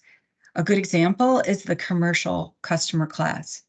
On the water side, you could have a car wash. I know we looked at car washes on the wastewater side, but on the water side, you could have a car wash, or you could have a dental office. Very different uses. And we would evaluate whether the rate structure treats them proportionally. Finally, the last type of equity we call intergenerational. So that's proportionality between your existing connections versus your new connections. This is actually a criterion that's satisfied through the use of capacity fees, because here we are taking the cost of growth and the cost of increasing capacity in your system, and we are putting it on the cost causers, which would be the new customers, through the capacity fees. So we will not look at these in these actual rate designs. There are many different rate designs that we could suggest as representative of these types of criteria. So the proportionality criterion, the uniform rate by class is still, especially if you have different rates by class like you have now, that satisfies proportionality between classes. The inclining block and inclining tier structure satisfies your within class equity for your residential customers, because it'll a lower water use customer will have a lower bill than the higher use customer. And then I had to throw in a wastewater example. So this also would represent proportional equity between classes, which assigns a different rate based on the proportional strength of waste discharged into the system. I'm going to keep going. We have two more categories. Customer impact has a couple different elements to it. It has affordability, conservation, and bill stability. In this case, affordability is defined as the ability of a customer to influence their bill by adjusting their water use. So to lower the bill, they would lower their water use. So that type of affordability can be addressed either through this amount of revenue that's recovered from a base charge versus volume charge, because if you have a large base charge, that may be very stable, but a low water use customer or even a low income customer might have difficulty affording that bill. Now, I don't want to imply that a low income customer would be a low water use customer. That sometimes is not the case. So you just have to be mindful that affordability in this context is the ability for a customer to influence their bill.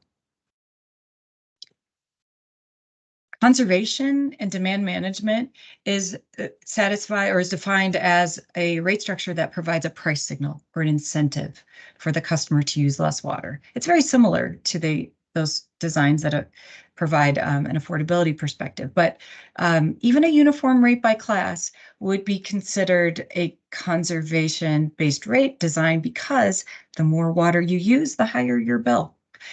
A stronger price signal is that inclining block structure. Bill stability is defined as rates that minimize monthly fluctuations in bills. So a flat rate, customers pay the same rate per month, no question about what it will be in the summer. They can budget for this very easily. So that's the simplest example of a stable bill for a customer. Our last category is administration. And this is partially from the utility perspective or from water services perspective, and partially from the customer perspective. The administrative burden criterion is defined as the cost and effort of customer service and water services to implement and explain and maintain the rate structure. So if this is tied to the complexity of the rate structure, so that this next criterion is kind of linked to that. Complexity means it's the ability of the public to understand rates and the ease of explanation or explaining those rate structures. But one of the things I wanted to mention on administrative burden is the concept of, does this rate structure require us to make changes in our billing system? In other words, can our billing system handle this rate structure? Well, that in the short term, we would want to make sure that any rate structure we are evaluating is implementable through your current billing system, because that's a large expense to change how your billing system works or change your billing system. And it's a large impact to your customer service folks. The last criterion is public and political acceptance. We're calling this is necessary. So it's a necessary condition that the rate structure is accepted by you, the decision makers, and your council, and that it meets your community values and the public accepts it. So we're checking that one off. Should I review any of these before we go on to the last element of our rate design discussion? Carol, I think we're okay. Well, if we have a question in the discussion, we can kind of hit it then, but let's go. Okay, thank you. I know I see we have a few minutes left. This is the fun part. This is where you get to let us know what you think. And as a warm-up exercise, I'd like to ask Shannon to come up again and walk us through what Water Services sees as the top priorities. Tuesday night, we used 4 priorities. You could certainly say more than that or less than that, but we can use the Water Services thoughts as an example. Mr. Chair, Carol, thank you. Hopefully these don't change from what I told them on Tuesday.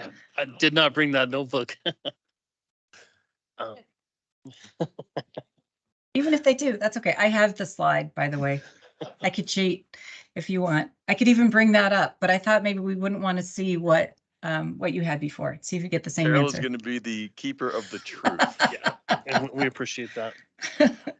So when we look through the water services lens, emphasis was put on, again, that revenue stability. Again, making sure that the revenues are coming in and they're not influenced directly by things that are out of our control. So definitely interest for the revenue stability was an objective we would like to see come out of the structure. In addition, conservation remains a key objective for water services, and we would have the objective that the rate structure would support conservation. And also the administrative burden, again, making sure that the rate structure is implementable and that we can sustain that. And the complexity and customer understanding, that it should be simple for somebody to understand how their rates are impacted by the structure. And in the event that that's not the case, that staff has the ability to explain that and be able to talk them through what the customer can control, the things that are out of their control, like that base, how that's developed. The intent would be that would be simple and understandable. And so those are the 4 that we identified as water services objectives for the rate structure. Thank you. Thank you, Shannon. And I know Tuesday night I used check marks. but we moved on to 1, 2, 3s and 4s for council. So, Mr. Chair and commissioners, I don't know who wants to start, but if you get the gist of what we're doing, we could walk through your thoughts. And you can pick more or fewer. It's not limited here.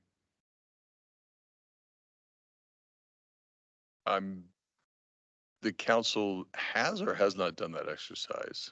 They have. Okay, And so if we you wanna- prefer, we want to we be could. blind to that, so we're not Okay. jaded by Yes. their thinking, I think. I could see some discussion here maybe, and then maybe each commissioner sort of votes offline and we tally that instead of trying to do it live in 10 minutes. We But could do that. I'm open to suggestions from my fellow commissioners. But I will mute myself. And why don't we start with Don and just kind of go around the horn real quick. Don, if there's one or two that really jump out to you as something that you think just is must have priority, why don't we each sort of name two, and then we can see if we're aligned or if we end up with 1, 2, 3, 10 different priorities. Can you hear me okay? Yes. Yeah. I guess the two that stand out to me the most are revenue stability.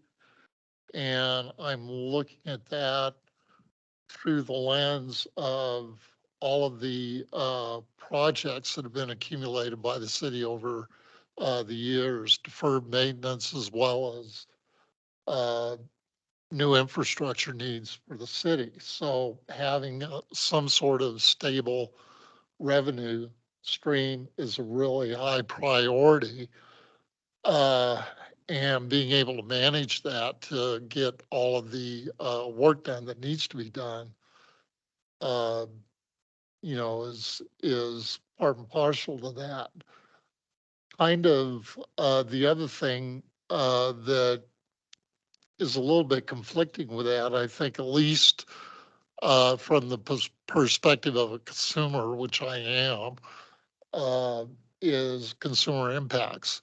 I'm like most water users, like most consumers, do not want to see my water bill increase significantly over X number of years. I'd rather that it maintained some kind of stability.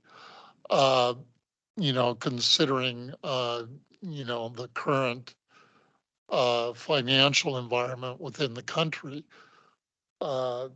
So that to me, those to me are kind of like two of the biggest issues that I think need to be addressed. The other three or four on that list, I tend to think of as equally weighted in terms of their importance.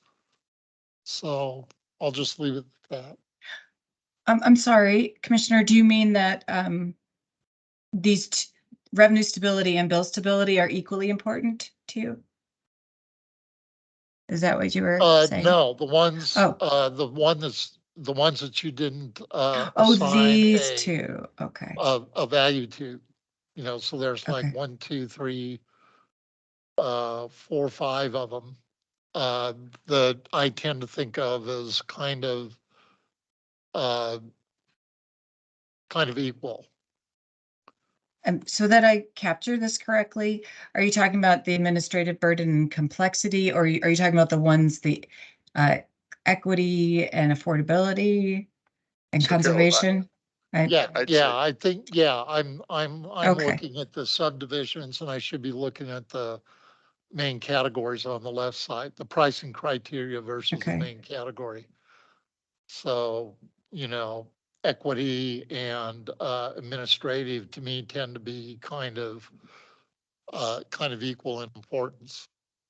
Okay, I understand. Thank you. Let me get this captured. I'm just going to make equity and customer impact. Is- So, hey, Carol, can I make a Yes. suggestion? Don't do Yes. that. You're gonna drive Okay. yourself crazy Okay, I trying to do am. that. So I let's just do the two top, and then Okay. that way we can see where that scatters, and then, I mean, we used to do this at work, so it's like, okay, let's see what the hit rate looks like that, and then I think what Don's saying is everything else is equally important, but not as important as the first two he talked about. Those are the Understood. things that jump out to him, right? Thank you. Yeah, okay. All right. Robert Vane, Okay, on the spot. you're in the batter's box. Okay. The top item on the list for me is conservation. I believe that because it's a moral imperative. We've heard from Aaron that we're mining water and society is kicking the can down the road on too many fronts. And so I'm in favor of conservation from that point of view. Also, from purely the financial point of view, net present value of deferring big water sourcing projects. This is an economic driver. So for those reasons, conservation is quite important to me. In that light, I guess I'll take the opportunity to mention, I think tiered rates for non-residential customers have to be under huge consideration for this round of the rate study.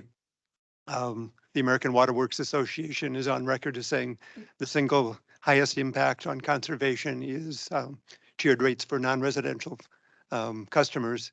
And if we want to be leaders and consistent leaders in that, I think that should be under strong consideration. I would, thank you for that. I would, Yeah, yes. I would like to put that here, but I'm going to make a note off because I Yes. can't write on this thing with this pen. Yeah, So if you don't mind, if I just do, because I think that covers both of these. see. You I'm would not sure. agree. I'm not sure I'm tracking where your cursor is, but yes, conservation for the reasons I mentioned. Conservation, I've got you as a 1, and then Okay. the equity between and within class can be addressed by a tiered rate structure. So I will put Yes. that. Okay. That's number 2 for me, the whole equity category. And let me add one more example in that one. I think since Flagstaff has, I'm told, something on the order of 20 to 30% of its houses are second homes. I think having learned at the council on Tuesday that we're only charging an assumed 500 gallons per month for some of those homes, based on the winter rates, that would be the equivalent of one person using something like 16 gallons per day. That seems grossly unfair to the others who are year-round residents. So I'd love to see either a base charge on the wastewater side or boosting that 500 gallon assumption to 1,500 gallons, which would be one, even that is minimal. That would be one person using the average of about 50 gallons per day for a 30-day month. So that would be a point of emphasis for me. One other point of emphasis on the interclass or inter-customer class equity range. I think we have this whole question of what is the right charge for a second user of water to use. So in other words, reclaimed water rates. We have limited time here, so I'm not going to go into that in depth, but I personally think we need to have a longer conversation about reclaimed water rates on the equity front. Thank you. I've made some side notes, so I've captured that. Thank you. Thank you. Thanks, Art. This is Kurt. I'm gonna go with revenue stability because Director Jones needs consistency to run the railroad.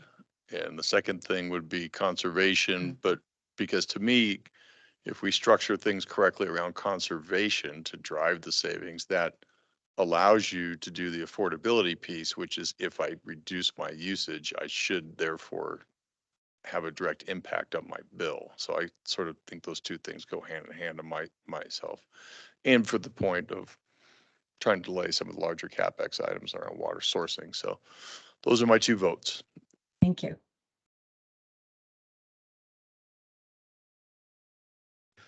Well, I'm going to go with customer impact because there's no doubt in my mind that the water rates are going to double in the next 5 or 6 years. And we have great water, so we have good quality. We're doing a good job.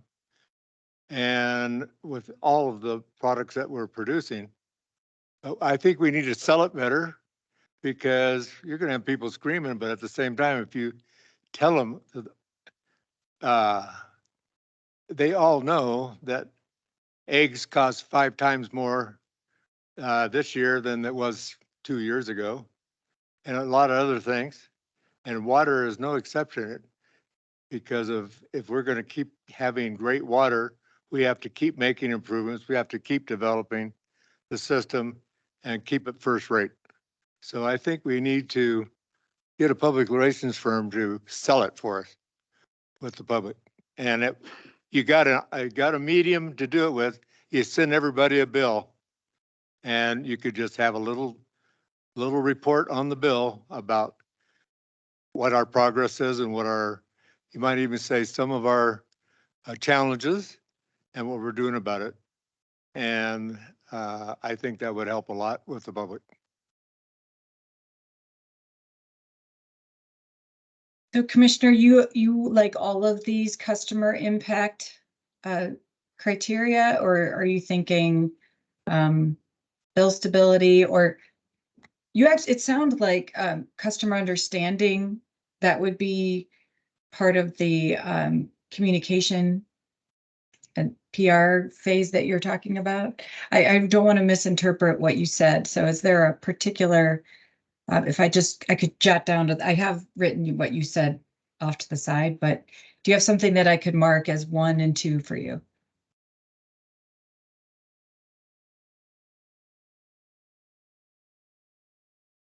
Well, let's see.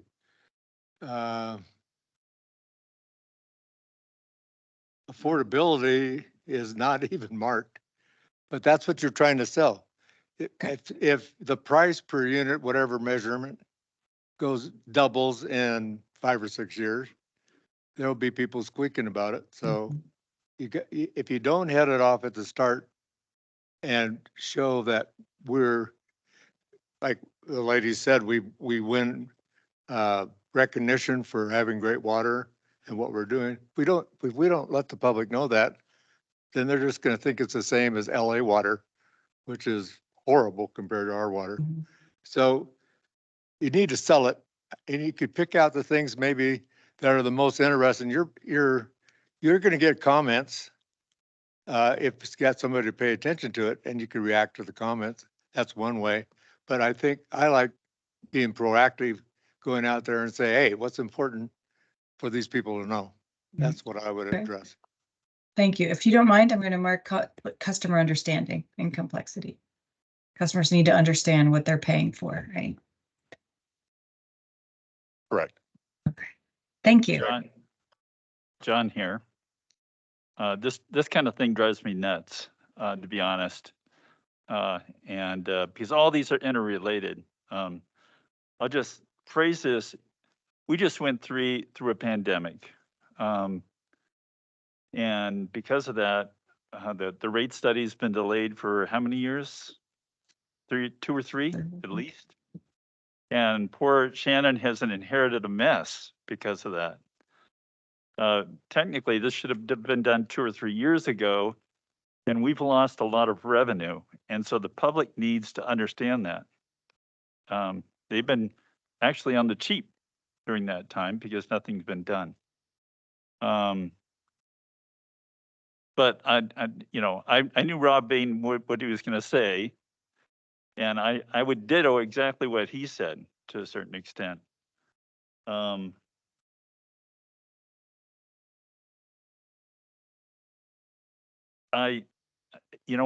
we looked at the capital project side of things, and I noticed that there was the bottleneck included under freshwater, which is technically a reclaim project, and there was another reclaim project thrown in there. And I understand how they interrelate because we're going to try and recharge the aquifer on the southwest side of town and regain that water and keep it under Flagstaff control. But technically, is there a way to account for repairs and infrastructure replacement for reclaimed water under this current system that is equitable? I think not. So I think we really need to look at the reclaim side of things and think about if the way we're pricing this out is correct. I don't think it is. I agree with Rob. We really need to go back and really revisit this thing and think it through again. Okay, John, just as a point of order. So I was going to tell her where to put the 1 and 2. Yeah. All right. Oh, I put them in the same place that Yeah, Mr. Vane yeah. said. So Okay. Conservation would be number one Good. in that one Okay. category. Okay, And- I've got you there. And I would say equitability between classes of users would be very important for me too. Okay. And that's under equity. Yes. But I understand the need for a stable, financial structure for water services. Just a couple things I'm going to throw out to think about. This doesn't relate to voting or anything, but should there be an account for an emergency fund if we're doubling the rates? As part of this, do other cities do that for customers that are overwhelmed by, a 50, a doubling of their water bills in what, 4 years? And the other thing I'm thinking about is how do we get out the peak usage in the summer? And does anybody look at that peak usage in the summer to factor into rates? So I just have 2 questions that don't relate to what we're doing right now, but I'll just throw it out. To answer your first question regarding the what do other utilities do for customers who might need assistance? And this actually came up on Tuesday when we were talking about actually the equity of certain residents and other challenges that they face. A lot of utilities implement a customer assistance program, and those programs can be structured any which way, but you need to be able to identify the eligible customers. You have to determine how you're going to provide the assistance, whether it's a one-time assistance or a bill discount. And then you also have to determine the funding source for that program. So whether it comes from all the other customers, and then who would administer this. And I believe one of the council members was concerned about the level of effort for the water services to actually administer such a program, and suggested that it was maybe one of the other social services or nonprofits were contacted to address that. So provide assistance for bills or for other expenses such as leaks or whatever that might be, but have it be outside of water services responsibilities. But there's a whole realm of customer assistance programs, and I helped develop a framework for that, and that could be another conversation for the industry. And let's see, I already forgot your second question. My apologies. Let me delve into that just a little bit more. So say a person is delinquent on their bill. They can't pay their bill. Then they have another month and they can't pay their bill. When do we shut off their water? So that is one of the fees that the fees that we're looking at. And I believe that your customer services group does offer payment plans. And Rick, I'm sorry if I don't have that information right in front of me, but there is a process before a customer gets shut off. Good afternoon, Water Commission. Rick Taylor, Management Service Director. Yeah, the customer service team is underneath my my group of staff, and we work diligently, with customers to get behind. Usually it takes until that second bill becomes at least 45 days delinquent before we start thinking about disconnects. And there's a couple measurements we look at. One is, history of individuals. The other may be the dollar amounts. If somebody's under their deposits that they have on site, we may wait a little bit longer for them to make those payments. But we also provide a couple other ways to notify people that they're late. We send out little postcard notices to individuals that have gotten to that delinquency stage. as well as before we actually disconnect the water, we actually visit their site and hang a door hanger on their property saying, hey, you'll be turned off within 24 hours or after 24 hours if you don't pay. So we give them that courtesy to come into the city and make that payment. If we get to the disconnect process, then there is a fee related to that where we will charge them a disconnect fee. And they also have a $5 late fee if they miss the timing too. So those are some of the impacts late customers would have. Yeah, I didn't mean to get into a huge discussion. I just think it's something we should be thinking about and how we, if not a financial thing as part of the rate study, how we're going to address the problems that will come with doubling somebody's bill. That's all I'm thinking about. Okay.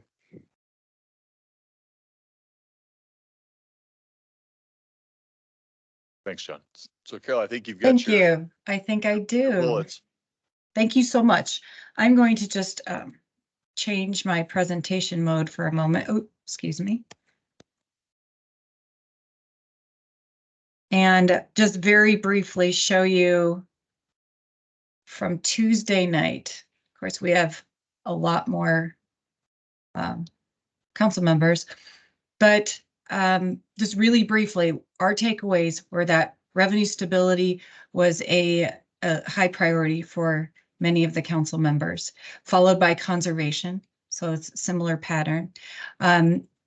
Affordability and administrative burden were, I would say, were along the same lines as well. Some of my horrible chicken scratch here, one of the council members wanted to keep the rate structure as is, just perhaps tweak some of the components such as the base charge. The customer assistance program, or CAP, was mentioned, as was the reclaimed water system rates and outside city customers rates. So I think we see the same pattern and the top three are definitely revenue stability, conservation, and then I would say it's like a tie between affordability and administrative burden. Carol and perhaps Rick. Yeah, this is Rob Vane again. I'm interested in revenue stability. I completely understand the concept and why that would be important. What I'm wondering is, has it ever actually been an issue? In other words, has revenue instability caused a problem?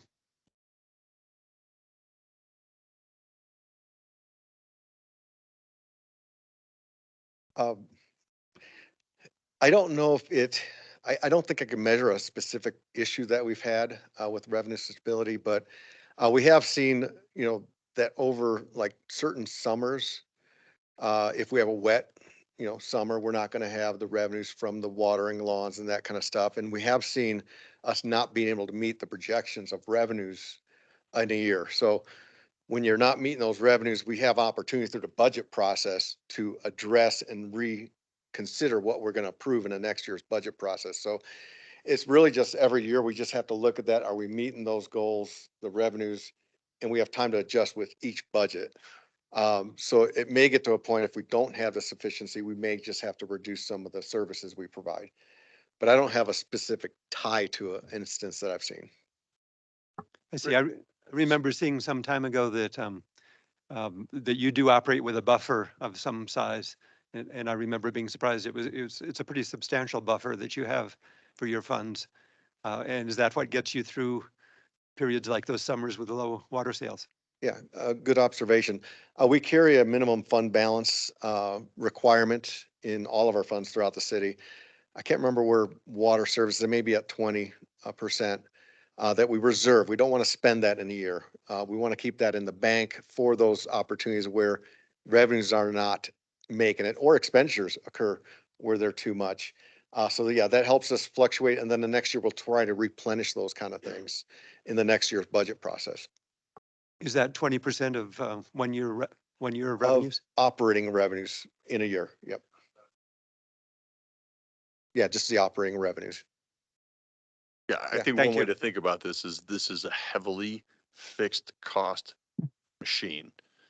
And it's also a heavily forecasted, planned variable cost machine. So it's hard to pull cost out if you're getting variations because you've got staff, you've got facilities, you've got maintenance contracts.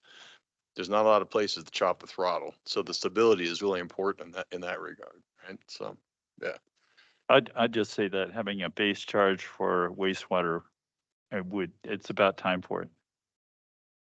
Carol, thank you so much. That was, again, another Thank you. excellent presentation, and we're happy to see that you're not sitting in an airport for yourself. So that's good. I am in a hotel. But thank you very much for your On your way to an working airport, maybe, with but us. okay. Now we wanted to ask you, we have a couple of community outreach slides, or we could just skip to the end. What do you prefer? Do you want to just get to the end, or would you like to hear what Erin's been up to in community outreach? I could say it in like 30 seconds. Then do it. Okay, we are approaching March 4th, which is a joint commission council meeting. That's where Carol will bring this all back as a couple alternatives. After that, we're getting close to the adopt notice of intention on April 16th. Between those two dates, we'll have a lot of community outreach. We'll be tabling for Water Awareness Month. See a lot of dates there. So we just want to prepare you that notice of intent to change rates is in April. And I think that about wraps it up. Enough. Okay, Carol. Thank you all, and that is it for tonight. Thank you so much. Great. Okay, let's go to item 5, old business, which there's none. So 6 takes us to informational items 2 from the chair, commissioner, staff. Does anybody have any informational items they'd like to share? I have one real quick, which was Director Jones presented to the Chamber of Commerce this morning, to their strategy team, did an excellent job. I will say there's great concern from the business community about rate raises on top of minimum wage increases, on top of power increases, on top of fee increases, on top of, right? So you get it. One of my personal takeaways was, as we go through this, to Mr. to Commissioner Dilday's comment, there has to be I think, an increase in the accountability and transparency of what we're doing. There's a big feeling that rates go up and yet projects still don't get done. And I think we, as a group, have to demonstrate every year what is actually, we planned this got done. We planned this got done. How people's funds, its uses and sources and uses of funds, right? The sources are here. Here's the uses of it. Here's what we achieved, because there's concern out there that things are getting wasted, which isn't really happening within the department. There's different things going on.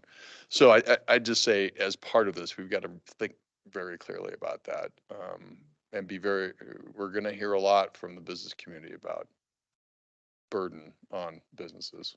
So, but Director Jones did an amazing job of taking it in and being very positive in his responses to the group. So thank you for that. And with that, anybody else? We will adjourn at 6:15 p.m. So thank you, everybody. Thank you again, Carol. Thanks, Aaron. Thanks, everybody online. Thanks. Hopefully we'll see you March 4th. That'll be so fun. What time on March 4th, Aaron? Oh, 3 to 5. And in